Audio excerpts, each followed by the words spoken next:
Hello and welcome to Mustaq Kunnur Academy. Dear students, ಇವತ್ತಿನ ವಿಡಿಯೋದಲ್ಲಿ ನಾನು ಒಂದು ಇಂಪಾರ್ಟೆಂಟ್ ಅಪ್ಡೇಟ್ ಹೇಳಲಿಕ್ಕೆ ಇಷ್ಟಪಡ್ತೀನಿ. ಅದೇನು ಇಂಪಾರ್ಟೆಂಟ್ ಅಪ್ಡೇಟ್ ಅಂದರೆ, ಡಿಸೆಂಬರ್ 2025ರಲ್ಲಿ ಏನು ಥಿಯರಿ ಎಕ್ಸಾಮ್ ಆಗಿತ್ತು, C3, C9 ಮತ್ತು C15. ಇವು ಏನು ಥಿಯರಿ ಎಕ್ಸಾಮ್ ಮೊನ್ನೆ ಆಗಿದ್ದು ಸ್ವಲ್ಪ ದಿನದ ಹಿಂದೆ, C3, C9, C15 ಮತ್ತು C20, ಇದ್ರದ್ದು ಪೇಪರ್ ವ್ಯಾಲ್ಯೂಯೇಷನ್ದು ಸ್ಟಾರ್ಟ್ ಡೇಟ್ ಮತ್ತು ಎಂಡ್ ಡೇಟ್ ಅಷ್ಟೇ ಅಲ್ಲ, ಯಾವ ಬ್ರಾಂಚದ್ದು ಅಂದರೆ ಆಲ್ಮೋಸ್ಟ್ ಎಲ್ಲ ಬ್ರಾಂಚಸ್ಸದ್ದು ಯಾವಾಗ ವ್ಯಾಲ್ಯೂಯೇಷನ್ ಸ್ಟಾರ್ಟ್ ಆಗುತ್ತೆ, ಪೇಪರ್ ಚೆಕಿಂಗ್ ಸ್ಟಾರ್ಟ್ ಆಗುತ್ತೆ ಮತ್ತು ಪೇಪರ್ ಚೆಕಿಂಗ್ ಯಾವಾಗ ಮುಗಿಯುತ್ತೆ ಅನ್ನೋದು ಸಂಪೂರ್ಣ ಮಾಹಿತಿ ನಾನು ಈ ವಿಡಿಯೋದಲ್ಲಿ ಕೊಡ್ತಾ ಇದ್ದೀನಿ. ನೀವು ನಮ್ಮ ಚಾನಲ್ ಮುಸ್ತಾಕ್ ಕುನ್ನೂರ್ ಅಕಾಡೆಮಿಯನ್ನು ಫಸ್ಟ್ ಟೈಮ್ ವಿಸಿಟ್ ಮಾಡಿದರೆ ನಮ್ಮ ಚಾನಲನ್ನು ಸಬ್ಸ್ಕ್ರೈಬ್ ಮಾಡಿ, ಈ ವಿಡಿಯೋ ಲೈಕ್ ಮಾಡಿ ಮತ್ತು ಬೆಲ್ ಐಕನ್ ಪ್ರೆಸ್ ಮಾಡಿ. ಬನ್ನಿ ಈಗ ಒನ್ ಬೈ ಒನ್ ನಾವು ನೋಡುವ.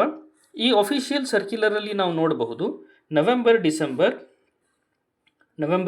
2025ರ ಡಿಪ್ಲೊಮಾ ಸೆಮಿಸ್ಟರ್ ಥಿಯರಿ ಪರೀಕ್ಷೆ C3, C9, C15, C20 ಉತ್ತರ ಪತ್ರಿಕೆ ಮೌಲ್ಯಮಾಪನ ಕಾರ್ಯವನ್ನು ಬೆಂಗಳೂರಿನಲ್ಲಿ ಜರುಗಿಸಲಾಗುತ್ತಿದೆ. ಈಗ ಇದರಲ್ಲಿ ವಿಶೇಷವಾಗಿ ಯಾವ ಬ್ರಾಂಚ್ ಎಲ್ಲ ಎಲ್ಲಿ ಸ್ಟಾರ್ಟ್ ಆಗ್ತಾವ ನಾವು ನೋಡುವ, ಒನ್ ಬೈ ಒನ್ ನಾವು ಇದರಲ್ಲಿ ನೋಡುವ. Okay, the first year is C3, C9, C15ದ್ದು. ಇದರಲ್ಲಿ ಫಸ್ಟ್ ಈಗ ನಾವು ಆಲ್ರೆಡಿ PMS ಎಕ್ಸಾಮ್ ಯಾರ್ಯಾರು ಬರ್ದಿದ್ರಿ ಅವ್ರದ್ದು ಕೂಡ ಪೇಪರ್ ವ್ಯಾಲ್ಯೂಯೇಷನ್ 2ನೇ ತಾರೀಕಿನಿಂದ ಸ್ಟಾರ್ಟ್ ಆಗ್ತಾ ಇದೆ. ಎಲ್ಲ PMS ಪೇಪರ್ದು ವ್ಯಾಲ್ಯೂಯೇಷನ್ ಯಾವಾಗ ಸ್ಟಾರ್ಟ್ ಆಗ್ತಾ ಇದೆ, 2ನೇ ತಾರೀಕಿನಿಂದ ಸ್ಟಾರ್ಟ್ ಆಗಿ 9ನೇ ತಾರೀಕು ತನಕ ಇದನ್ನು ಮುಗಿಸ್ತಾ ಇದ್ದಾರೆ. ಸ್ಟಾರ್ಟ್ ಈಸ್ 2/1/2026 ಮತ್ತು ಎಂಡ್ ಡೇಟ್ 9/1/2026. ಅಂದರೆ ಯಾರೆಲ್ಲ PMS ಎಕ್ಸಾಮ್ ಬರ್ದಿದ್ದೀರಿ ಅದು PMS ಬೋರ್ಡ್ನಿಂದ ಎಲ್ಲ ಬೋರ್ಡ್ದು PMS ಪೇಪರ್ 2ನೇ ತಾರೀಕು ವ್ಯಾಲ್ಯೂಯೇಷನ್ ಸ್ಟಾರ್ಟ್ ಆಗುತ್ತೆ ಮತ್ತು 9ನೇ ತಾರೀಕು ಮುಗಿಯುತ್ತೆ.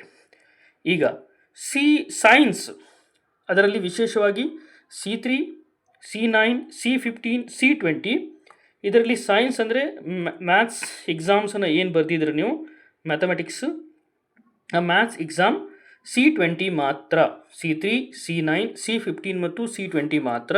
ಅದು ಕೂಡ 2ನೇ ತಾರೀಕಿನಿಂದ ಎಕ್ಸಾಮ್ ಸ್ಟಾರ್ಟ್ ಆಗಿ ವ್ಯಾಲ್ಯೂಯೇಷನ್ ಸ್ಟಾರ್ಟ್ ಆಗಿ 9ನೇ ತಾರೀಕು ತನಕ ವ್ಯಾಲ್ಯೂಯೇಷನ್ ಮುಗಿಯುತ್ತೆ. ಅಂದರೆ ಪೇಪರ್ ಚೆಕಿಂಗ್ ಏನಿದೆ ಅದು ಪೇಪರ್ ಚೆಕಿಂಗ್ ಸ್ಟಾರ್ಟ್ ಆಗೋದು 2ನೇ ತಾರೀಕಿಗೆ ಸ್ಟಾರ್ಟ್ ಆಗಿ 9ನೇ ತಾರೀಕು ತನಕ ಅದು ಪೇಪರ್ ಚೆಕಿಂಗ್ ನಡೆಯುತ್ತೆ ಬೆಂಗಳೂರಿನಲ್ಲಿ. ಅದೇ ರೀತಿ ಈಗ ಸಿವಿಲ್ ಮೆಕ್ಯಾನಿಕಲ್ ಮತ್ತು ಆಟೋಮೊಬೈಲ್ ಇಲ್ಲಿ ನಾವು ನೋಡಬಹುದು. ಸಿವಿಲ್ ಬೋರ್ಡ್ದು ಎಲ್ಲ paper C3, C9, C15, C20 2ನೇ ತಾರೀಕಿನಿಂದ ಸ್ಟಾರ್ಟ್ ಆಗಿ 9ನೇ ತಾರೀಕು ತನಕ ವ್ಯಾಲ್ಯೂಯೇಷನ್ ನಡೆಯುತ್ತೆ. ಮತ್ತು ಅದೇ ರೀತಿ ಮೆಕ್ಯಾನಿಕಲ್ದು ಎಲ್ಲ ಮೆಕ್ಯಾನಿಕಲ್ದು ಕೂಡ 2ನೇ ತಾರೀಕಿನಿಂದ ಸ್ಟಾರ್ಟ್ ಆಗಿ 9ನೇ ತಾರೀಕು ತನಕ ಈ ವ್ಯಾಲ್ಯೂಯೇಷನ್ ನಡೆಯುತ್ತೆ. ಈಗ ಅದೇ ರೀತಿ ಆಟೋಮೊಬೈಲು ಕೂಡ ಸೇಮ್ ಇದೆ. ಆಟೋಮೊಬೈಲು ಕೂಡ 6ನೇ ತಾರೀಕು, ಇಲ್ಲಿ ನೋಡಿ ಆಟೋಮೊಬೈಲ್ ಸ್ಟಾರ್ಟ್ ಆಗೋದು 6ನೇ ತಾರೀಕಿನಿಂದ ಕೊನೆ ದಿನಾಂಕ ಯಾವುದು, 9ನೇ ತಾರೀಕು ತನಕ ಈ ವ್ಯಾಲ್ಯೂಯೇಷನ್ ನಡೆಯುತ್ತೆ. ಇದು ಆಟೋಮೊಬೈಲ್ ಬೋರ್ಡ್ದು. ಈಗ ENC ಮತ್ತು END ಮತ್ತು ಕಂಪ್ಯೂಟರ್ ಸೈನ್ಸದು ಕೂಡ ಇವೆಲ್ಲ ಬ್ರಾಂಚಸ್ದು ನಾವು ಇಲ್ಲಿ ನೋಡಬಹುದು ಮಾಹಿತಿ. Electrical, ENC, IS, commercial practice ಮತ್ತು ಇಂಗ್ಲೀಷ್ ಆಲ್ ಬೋರ್ಡ್ C3, C9ದ್ದು ಇವೆಲ್ಲ ಬೋರ್ಡ್ ಅಂದರೆ C3, C9, C15, C20 ಸಿಲೆಬಸ್ಸದ್ದು 2ನೇ ತಾರೀಕಿಗೆ ವ್ಯಾಲ್ಯೂಯೇಷನ್ ಪ್ರಾರಂಭವಾಗಿ 9ನೇ ತಾರೀಕಿಗೆ ಇದು ವ್ಯಾಲ್ಯೂಯೇಷನ್ ಮುಗಿಯುತ್ತೆ, ಪೇಪರ್ ವ್ಯಾಲ್ಯೂಯೇಷನ್ ಕಂಪ್ಲೀಟ್ ಆಗುತ್ತೆ. ಈಗ ಇವೆಲ್ಲ ಮಾಹಿತಿ ಈಗ ಆಯಿತು. ಈಗ ಇದರಿಂದ ನಾವು ಪ್ರೆಡಿಕ್ಟ್ ಮಾಡಬಹುದು ರಿಸಲ್ಟ್ ಯಾವಾಗ